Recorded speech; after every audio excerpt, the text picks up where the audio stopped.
चींटी और कबूतर की लंबी कहानी। बहुत बहुत पुरानी बात है। एक हरे भरे जंगल में एक प्यारा सा कबूतर रहता था। उसका नाम नीलकंठ था। नीलकंठ स्वभाव से बहुत दयालु और शांत था। वह अक्सर एक ऊंची नदी के किनारे एक घने पेड़ की शाखा पर बैठकर पानी की कलकल धारा को निहारता रहता था। उसकी दिनचर्या सुबह जल्दी उठकर भोजन की तलाश करना, फिर आकर उसी शांत वातावरण में आराम करना था। एक दिन सूरज की सुनहरी किरणें अभी अभी पेड़ों की पत्तियों से छनकर नीचे आ रही थीं। नीलकंठ अपनी शाखा पर बैठा गुनगुना रहा था। तभी उसकी नज़र नीचे नदी के किनारे पड़ी। उसने देखा कि एक छोटी सी चींटी पानी पीने की कोशिश कर रही थी। वह चींटी बहुत ही छोटी और कमजोर थी, और पानी का बहाव तेज होने के कारण वह संतुलन खोकर नदी में गिर गई।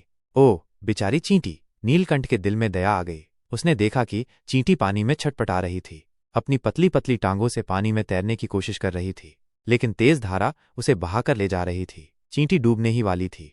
नीलकंठ ने एक पल भी नहीं सोचा। उसने तुरंत अपने होठों में एक पेड़ का सूखा पत्ता दबाया और बड़ी फुर्ती से नीचे उड़ गया। वो उस चींटी के ठीक ऊपर मंडराया और बड़ी सावधानी से पत्ते को पानी में गिरा दिया, ठीक चींटी के पास। चींटी ने अपनी पूरी ताकत लगाई और जैसे तैसे उस पत्ते पर चढ़ गई। पत्ता एक छोटी नाव की तरह तैरने लगा और चींटी पत्ते पर सुरक्षित हो गई।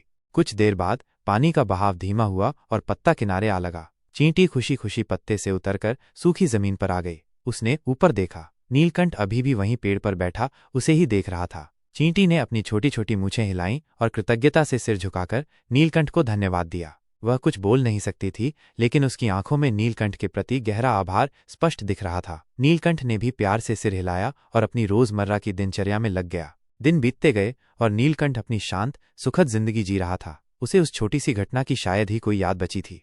एक धूप भरी दोपहर थी। नीलकंठ अपनी उसी प्यारी शाखा पर आराम कर रहा था। तभी उसने कुछ अजीब सी आहट सुनी। जंगल में एक शिकारी प्रवेश कर चुका था। शिकारी बहुत चालाक था।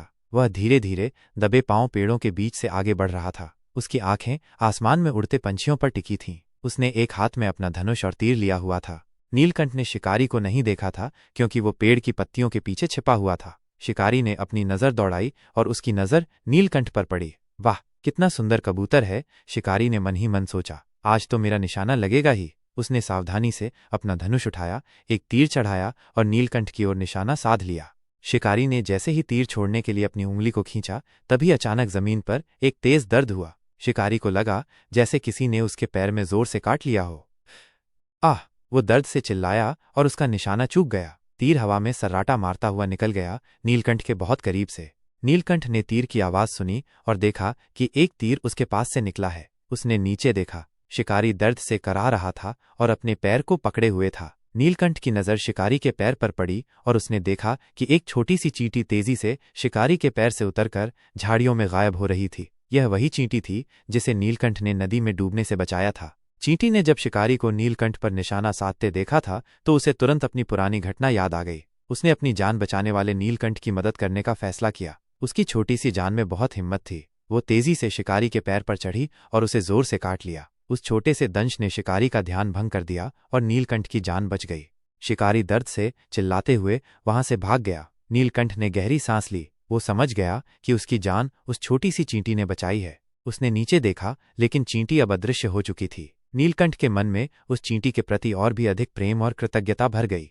उस दिन से नीलकंठ ने सीखा कि किया हुआ अच्छा काम कभी बेकार नहीं जाता। किसी की छोटी सी मदद भी किसी दिन आपकी जान बचा सकती है। उसने ये भी सीखा कि कोई भी जीव छोटा या बड़ा नहीं होता। हर किसी का अपना महत्व होता है और हर किसी में दूसरों की मदद करने की क्षमता होती है। नीलकंठ अब और भी अधिक दयालु और परोपकारी बन गया। वो हमेशा दूसरों की मदद करने के लिए तैयार रहता था, क्योंकि वो जानता था कि दयालुता का बीज बोने से हमेशा अच्छे फल मिलते हैं। ये कहानी हमें सिखाती है कि दयालुता सबसे बड़ा गुण है। छोटे से छोटा जीव भी बड़ा काम कर सकता है। कर भला तो हो भला।